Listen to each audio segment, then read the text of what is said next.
The wind off the Ohio pavement bit into his cheeks as the bus hissed away behind him. Andrew Langston stood still, a duffel bag slung over one shoulder and nothing but memory in his eyes. No fanfare, no flags, just another broken soldier returning to a world that had moved on without him. His boots crunched against frost-bitten leaves as he walked through a neighborhood that looked like a faded photograph peeling paint, cracked sidewalks, roofs sagging like tired shoulders. He didn't knock. His mother opened the door before he reached the porch, arms outstretched, trembling. "You're home," she whispered, pulling him into a hug that smelled of lavender and thyme. They didn't speak much that night. Just sat in the kitchen with chipped mugs of tea and the quiet hum of an old refrigerator. Then Andrew asked what had been burning in his chest for years, "Where's Ranger?" His mother looked down at her hands. "After your second deployment, I couldn't care for him.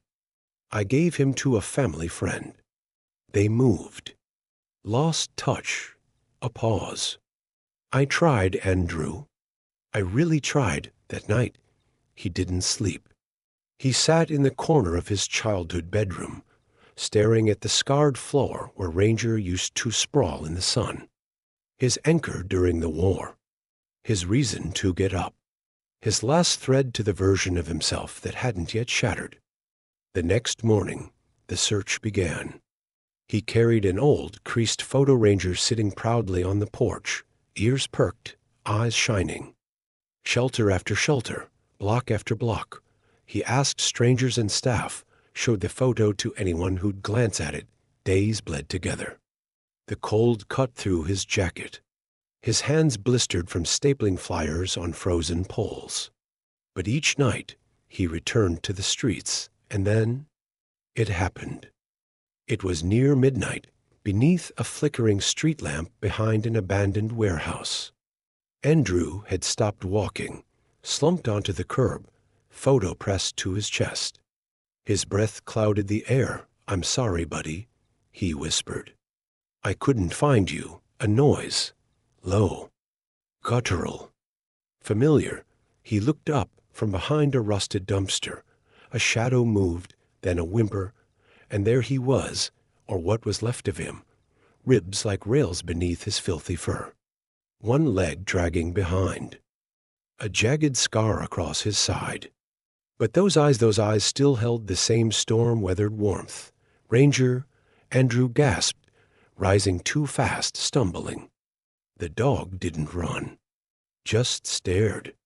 Then slowly, he stepped forward and collapsed. Andrew fell to his knees in the dirt, scooping him up.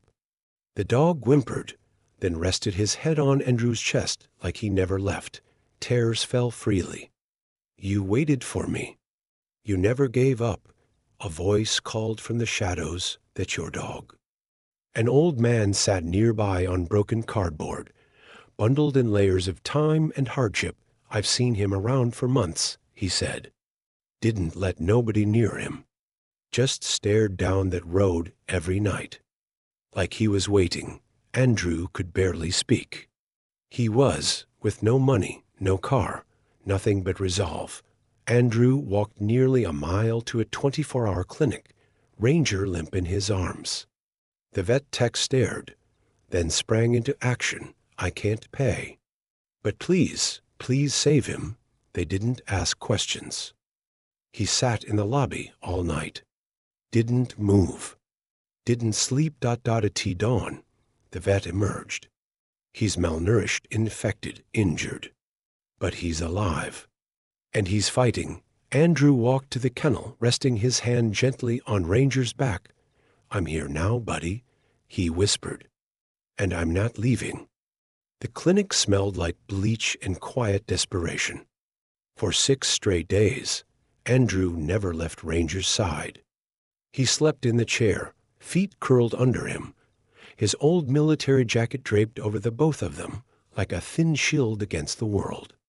Nurses brought him coffee. He never touched it. He didn't want warmth. He wanted proof that Ranger was still breathing. The prognosis was brutal. Multiple infections, damaged organs, untreated fractures, and starvation so severe the vet said he was days from dying. But Ranger was holding on. Somehow through the pain, he was fighting. And Andrew understood why, because that's what they'd both been trained to do. To survive. To keep going even when your bones screamed for rest. You carried me through the worst, Andrew whispered one night, hand gently resting on Ranger's chest. Now I carry you. He meant it. When the clinic released Ranger, wrapped in soft bandages and stitched with care, Andrew lifted him like something sacred. He had no job, no savings, no car, but he had purpose now. He brought Ranger to his mother's, where the spare room became a recovery ward. Blankets, a space heater, water bowls, and quiet. Lots of quiet, but healing costs money. So Andrew hit the streets. He knocked on the back doors of diners, shoveled snow off gas station sidewalks, hauled junk for cash under the table. Some people gave him work because they saw the military tattoo on his arm. Others just nodded and handed him a broom. He returned every night with cracked hands and blistered feet. And Ranger? He was waiting. Every time. Lifting his head, tail twitching, eyes alert. Like he knew his soldier had come home again. Weeks passed. The vet recommended surgery to repair Ranger's leg. A complicated procedure. Expensive. He'll never run like he used to, she said. But he'll walk without pain. If he makes it through, Andrew didn't flinch. Do it. He worked longer shifts, skipped meals, sold his last remaining belongings, old uniforms, medals, even the watch his father had given him. One thing mattered now. One promise had to be kept. You saved me from the war, Andrew told Ranger on the eve of the operation. Now I save you from the one you fought alone. The surgery took hours. Andrew paced the hallway the entire time, palms sweating, praying to every god he'd long since stopped believing in. When the vet finally walked out and gave a tired smile, Andrew broke down in silent tears. Ranger would make it. The next few weeks were a blur of bandage changes and rehab. Every step Ranger took was a victory. First the backyard, then the sidewalk. Neighbors started waving. A few brought treats. One woman left a note. I've seen you too. You remind me what love looks like. One evening, Andrew sat beside Ranger on the porch, their breath rising in clouds. The sky was soft and pink. Somewhere down the block, a child laughed. Ranger leaned into Andrew, sighing like the weight of years was finally lifting. Andrew looked at him and said, They think I'm saving you, buddy. But they don't see what you're doing for me. Because in the stillness of those nights, when the nightmares clawed at Andrew's mind, it was Ranger's warmth, his breath, the soft nudge of his muzzle that pulled him back. Back from the fire.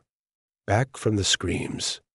Back to the present. A tea was a slow, quiet healing, and it belonged to both of them, but fate wasn't done testing their bond, not yet. It was a Wednesday night when the storm came not from the sky, but from the shadows. The kind of storm no radar could predict, the kind that crept in on 2 feet. With a knife and no soul behind the eyes, Andrew had taken an overnight shift at the distribution warehouse out by the highway. It wasn't much loading, organizing, lifting, but it paid enough to cover Ranger's next round of physical therapy and his mother's rising medication costs. He kissed her on the forehead before he left, tucked Ranger's blanket around him, and told them both to leave the porch light on back home. The old house groaned under the weight of the wind. Andrew's mother sat in the living room knitting, the quiet rhythm of yarn slipping through her fingers matching the soft murmur of the TV in the background. Ranger dozed near the front door, stretched out like a shadow of peace, eyes closed, but never fully asleep. At 12:37 a.m., the back window shattered, glass exploded across the kitchen tiles. The curtains flailed like flags of panic. She froze, the knitting needles slipping from her hands. Ranger was up in an instant head high, hackles raised, a low growl curling from deep within his chest. Then the man appeared, hooded, gloved, knife in hand. His breath steamed in the cold as he stepped through the kitchen, like a phantom made real. "Don't scream," he said. "Just hand over what you got." She backed away, voice shaking. "Please? I don't have anything. Just take what you want." The man advanced, blade glinting in the light. And that's when Ranger moved, like a ghost turned to fire. He launched from the hallway, a flash of teeth and fury. The attacker didn't see it coming. Ranger collided with him mid-step, jaws clamping down on his arm. The man screamed, slashing wildly. Ranger yelped, but didn't let go. He drove the intruder backward, dragging him across the floor, tangling his legs. "Run!" Andrew's mother shouted. She stumbled for the phone, dialed 911 with trembling fingers, heart thundering in her ears. In the kitchen, a battle raged, one of instinct, of survival, of love. The attacker slammed Ranger into a cabinet. There was a sharp cry of pain, and the dog slid across the floor. The man bolted, bleeding, panting, and dove back out the broken window. But he didn't get far. The porch light had caught the attention of a neighbor across the street, who had heard the crash, the barking, the scream. He was already calling the police. Sirens filled the night before the attacker could disappear into darkness. Andrew got the call during his break. They said words like home invasion, injury, and dog, but none of them made sense until he was running harder than he had in months. His lungs burned. His legs shook. But his fear was stronger than fatigue when he arrived. Blue and red lights washed over the street. His mother was on the porch, wrapped in a blanket, shaking but alive. But Ranger lay in the back of a patrol car, bleeding, unmoving. Andrew's legs gave out. He dropped beside the open door and whispered, "No, not you. Not again." His hands trembled as they touched the dog's fur, now sticky with blood. Ranger's eyes fluttered open, clouded, tired but still there. "You held the line," Andrew choked out. "You saved her." Ranger gave one soft thump of his tail, then closed his eyes again. The paramedics rushed him to the emergency vet. Knife wounds deep, but survivable. A punctured lung, 2 broken ribs. Andrew waited in that clinic lobby just like before, only this time the fear was louder. The stakes were sharper. When the vet emerged, her eyes were tired but kind. "He's alive. He'll need stitches, rest, time, but he'll pull through." Andrew cried like he hadn't cried in years. That night, news traveled fast. Veteran's dog saves elderly woman from intruder.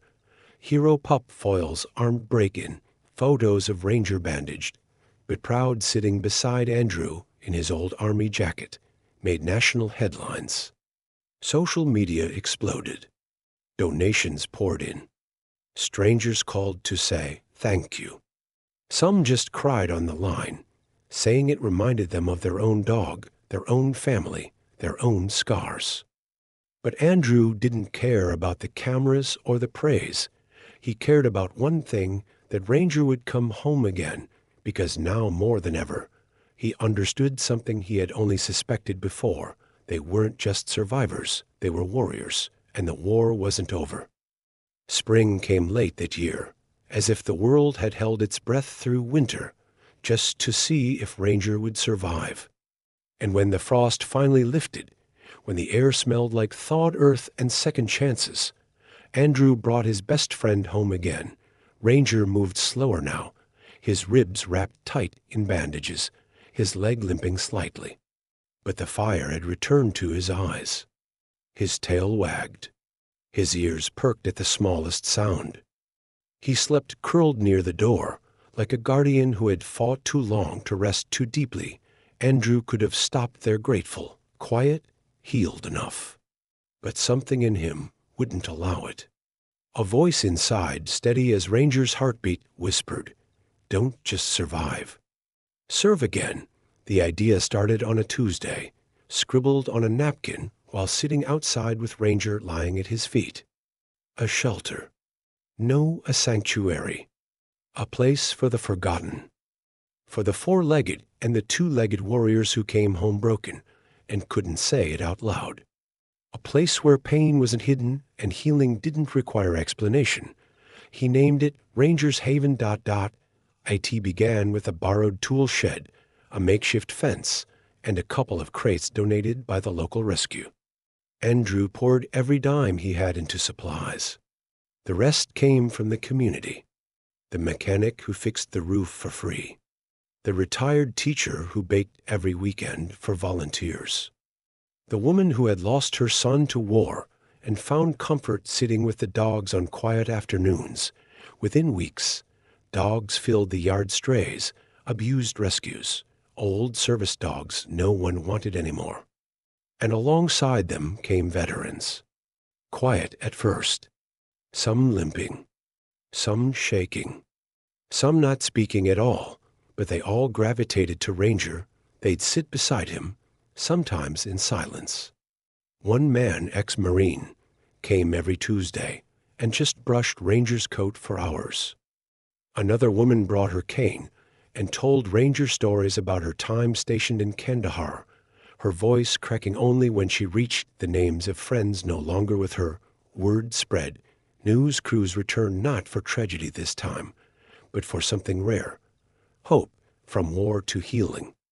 Veteran and his dog build sanctuary together. Ranger's Haven gives second chances to dogs and soldiers alike.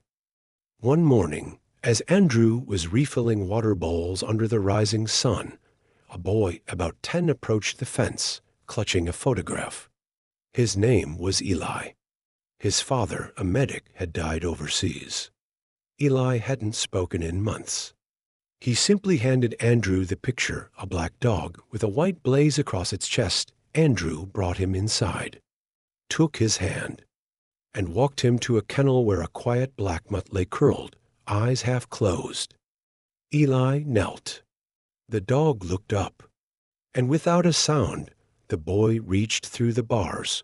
The dog stood, a moment past breathless, tender, and then Eli whispered, "Roscoe."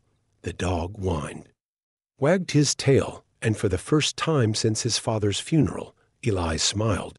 That evening, Andrew sat on the porch with Ranger, a soft breeze in the air. The sun painted the sky in oranges and purples. Around them, the dogs settled into their routines, and inside the house, his mother was humming a tune from long ago. "You did this?" Andrew murmured, scratching behind Ranger's ears. The old dog looked up, his gaze steady, unblinking, wise. "You saved me first. And now, together, we're saving others." A few months later, a bronze plaque was mounted above the entrance.